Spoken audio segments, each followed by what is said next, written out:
or not.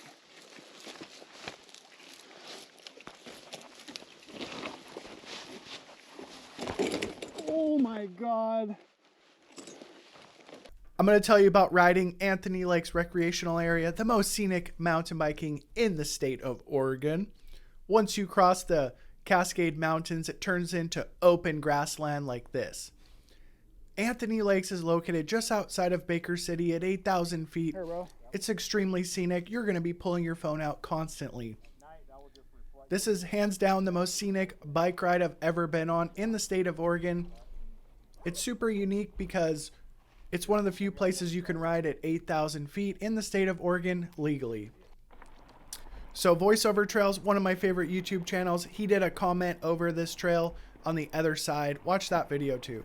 Elkhorn Crest, the main segment, you can look it up on Trail Forks. Beautiful little ride around the lake, and then it turns into a savage granite slab. So you have to climb this trail to get to Dutch Flat. So day one, we're going to do Dutch Flats and Broadway. This is going to be for the 90%ers, the most easiest downhill runs. We're both on e-bikes. My friend up there is an absolute legend, and he has to push his bike.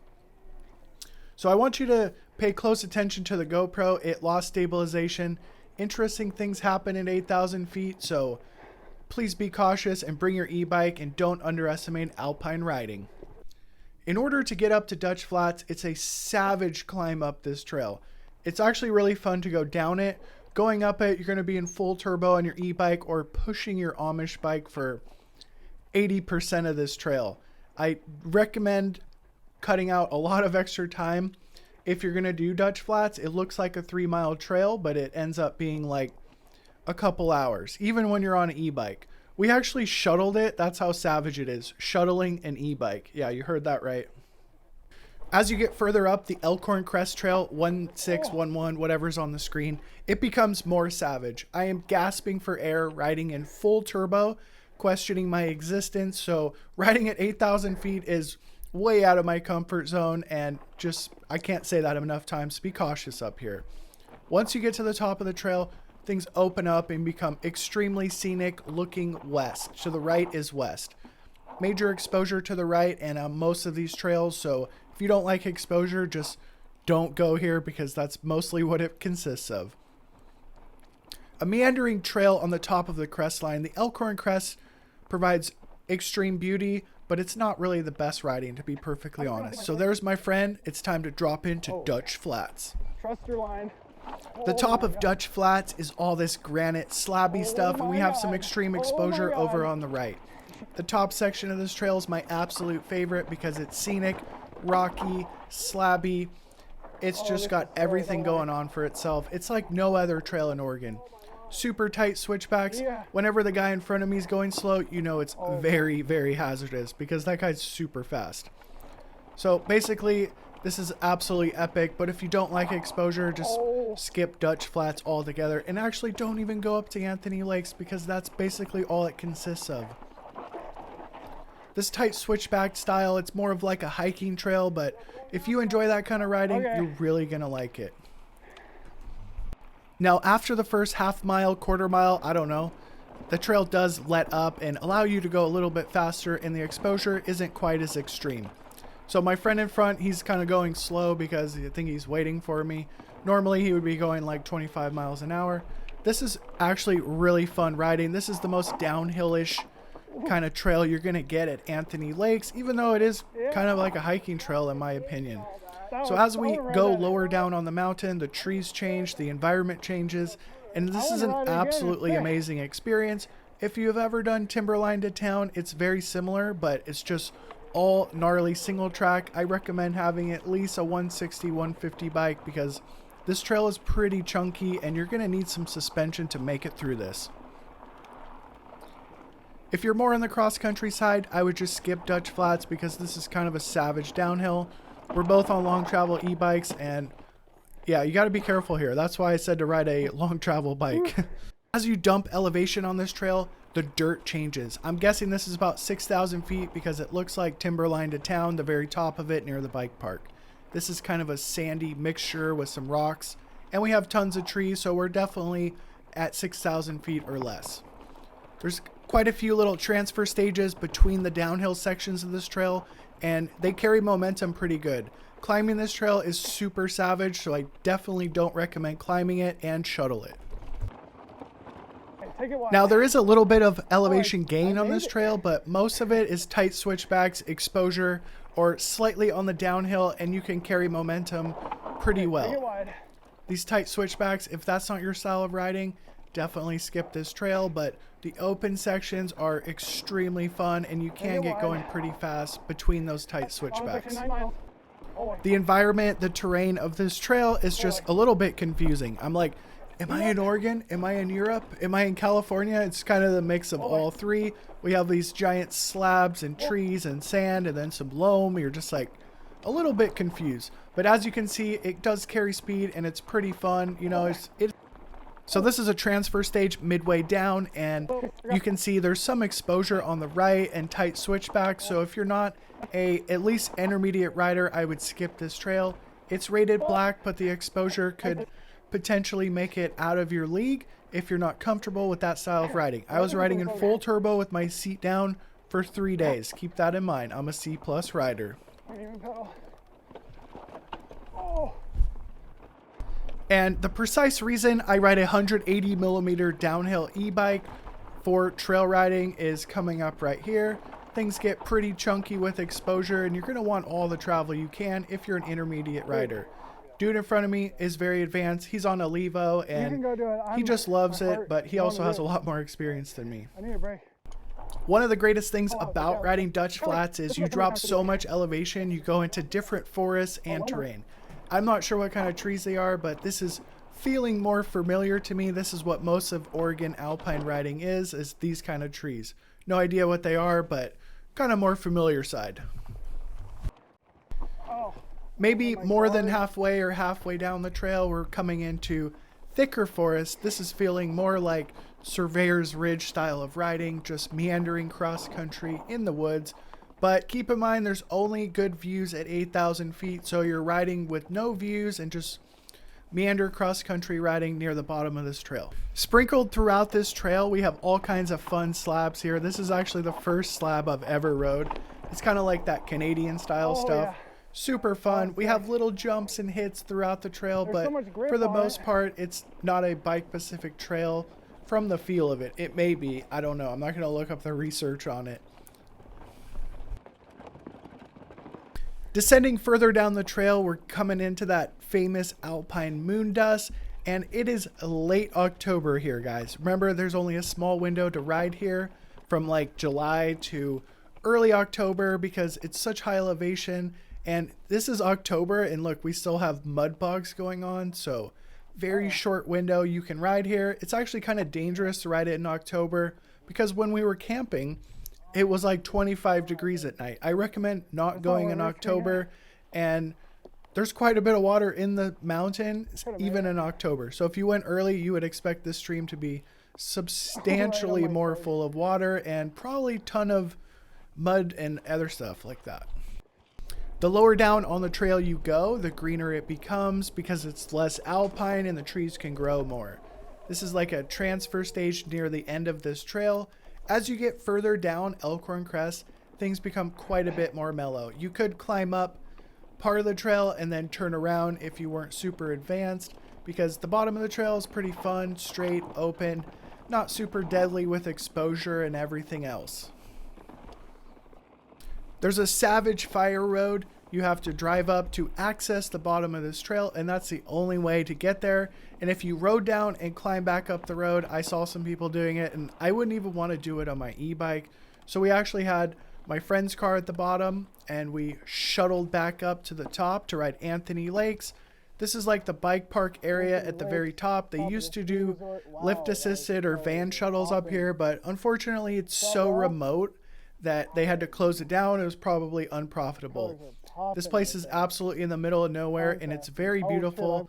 And it's actually freezing cold in October. It gets cold super quick. So exercise extreme caution if going late in the season or any time of the year for that matter, because this is 8,000 feet here, guys.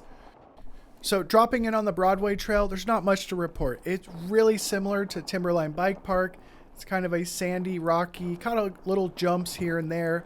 Nice machine-built burbs. This does feel like it's bike purpose-built, and it is. Few hikers climbing up this trail was a little bit annoying.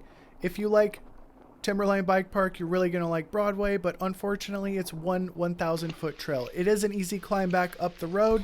Day 2 of the adventure ride. Okay, today I'm going out with 2 fully charged 700-watt specialized batteries. One's in my backpack, one's obviously in the bike. This is the climb road up to Anthony Lakes, or the Broadway trail. You could climb this on your Amish bike. It's very smooth and meandering up the hill.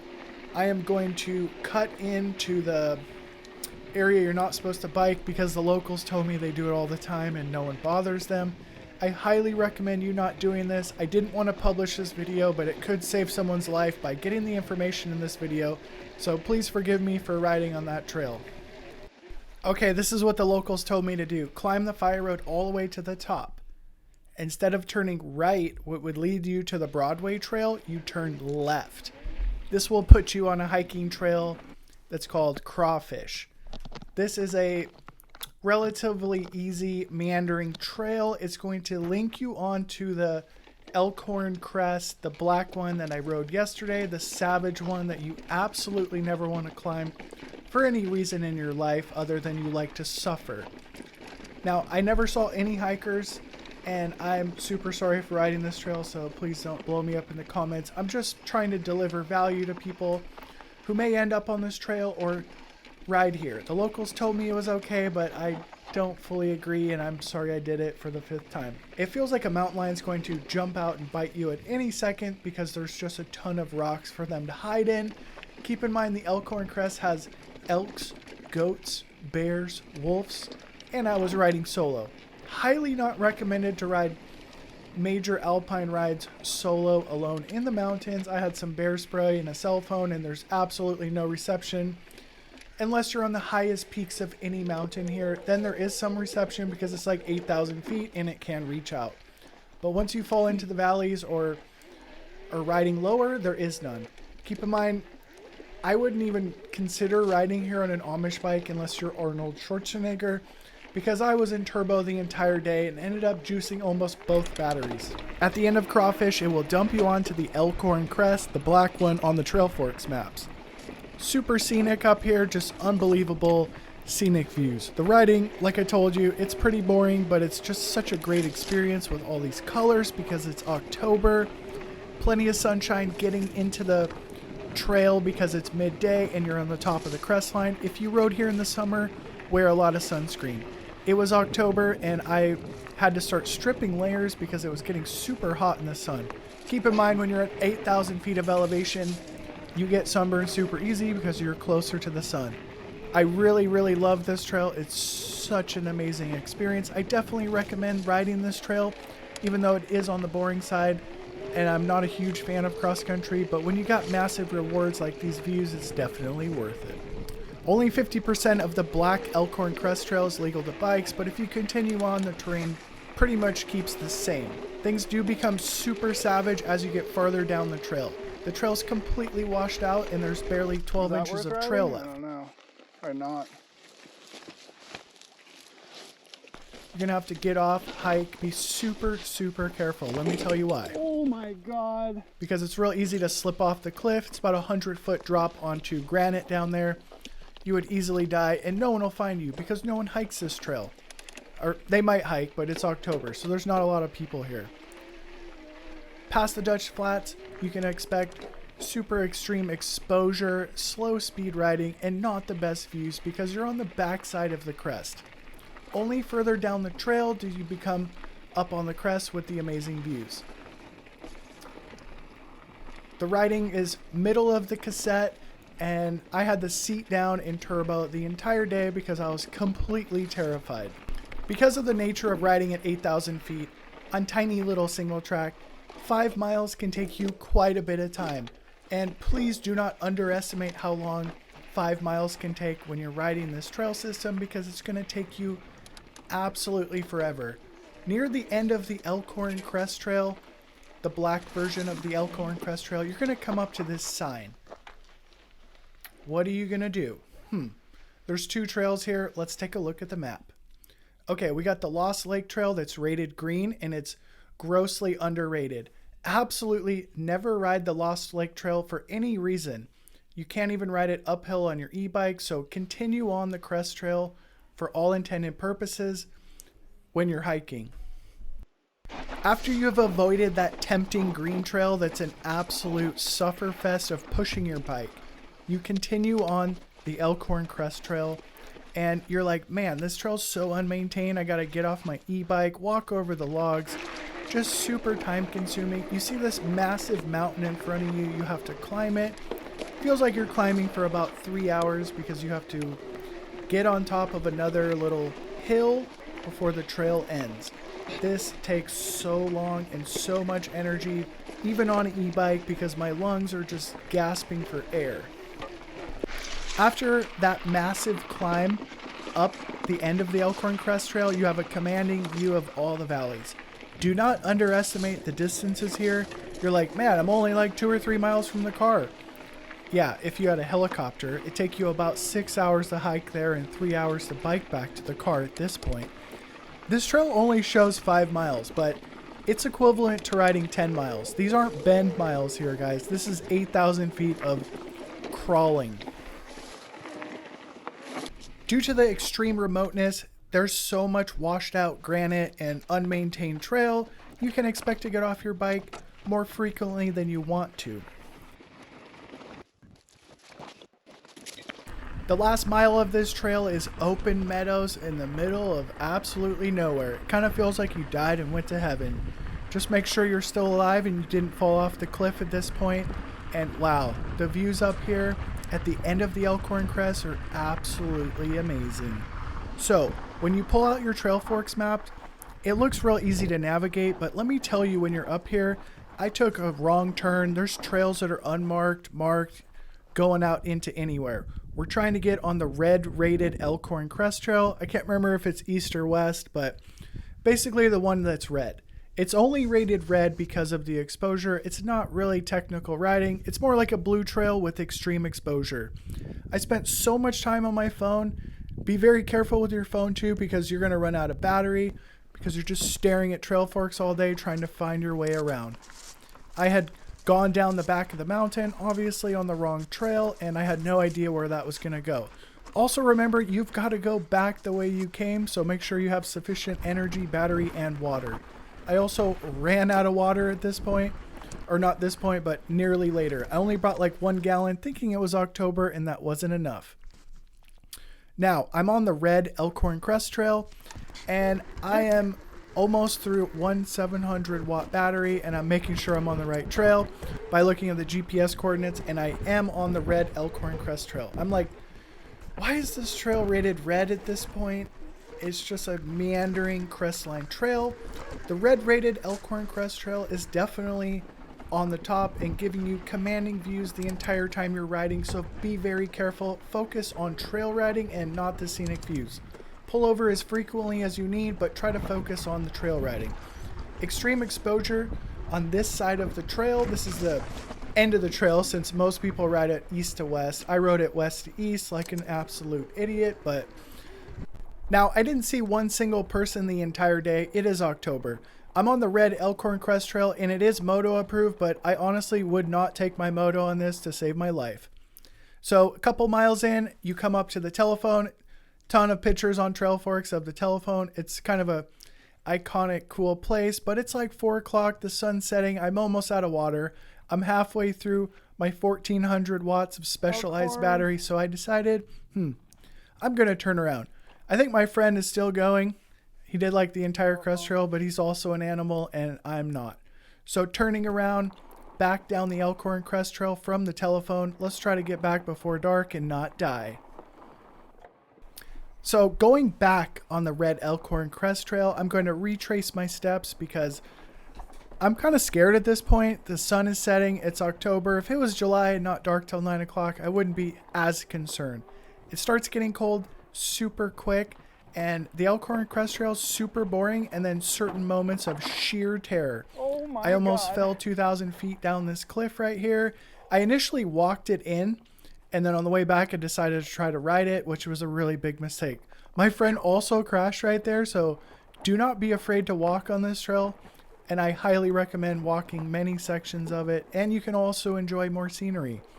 Getting back to the intersection of the red Elkhorn Crest Trail, I pulled out my trail forks and then I saw this other trail called Summit Lake. I thought, well, I got an entire 700 watt battery. I think I can afford it as far as juice and daylight. So let me tell you about Summit Lake. It is a absolutely amazing trail that meanders down, and it's super fun, bluey flow trail. And then you get to this iconic lake in the middle of absolutely nowhere that many people are never going to see this lake because of its remoteness. Unfortunately, I made a massive mistake by continuing on the Summit Lake Trail. A lot of the trails up here are misrated or unmaintained, so you have to be super careful. That's the only reason I publish this video, is to try to save people's massive alpine ride. The Summit Lake Trail, as you can see the lake on the picture right there, absolutely do not ride past the lake. It turns into a absolute elevation dump of unmaintained water flow, and about 20% is rideable unless you're like a Red Bull Rampage rider. And so after Summit Lake, it turns you on to North Powder River Trail, which is an absolute sufferfest of pushing your bike up a loose granite riverbed type trail. I didn't film it because I was basically into emergency mode to get back to the car. Unfortunately, I made another mistake. I got on this green trail. I have no idea why this trail is rated green. It should be unmarked because it's not a trail. It's a washed out old road from time ago. The lake is super beautiful. This is what it looks like, but just stay off this trail unless you're hiking and have a lot of time. Okay, finally getting back on the Elkhorn Crest Trail. This one dumps you into Anthony Lakes. This trail is extremely fun on the descent. Just try not to climb it if you can avoid it. It was such a relief to get back here because I knew I was at least within range of the car, and I ran out of water, phone battery, bike battery, and be very cautious riding up here. Make sure you have friends, plenty of supplies, know where you're going, and study this video and or go with someone who knows what they're doing. And I apologize for riding on these trails that are unsanctioned for bicycles, but I hope this information helped you.